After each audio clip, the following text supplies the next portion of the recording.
İyi günler arkadaşlar, sevgili ve değerli izleyiciler.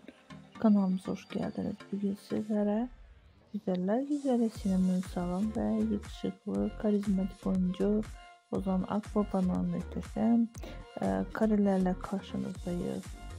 Uzak Şehir dizisinde partner olarak çalışan ve birbirine çok yakışan Cihan ve Alya rolunu canlandıran başarılı oyuncularımızın diziden yeni fotoğraflarını sizlere takdim ediyoruz.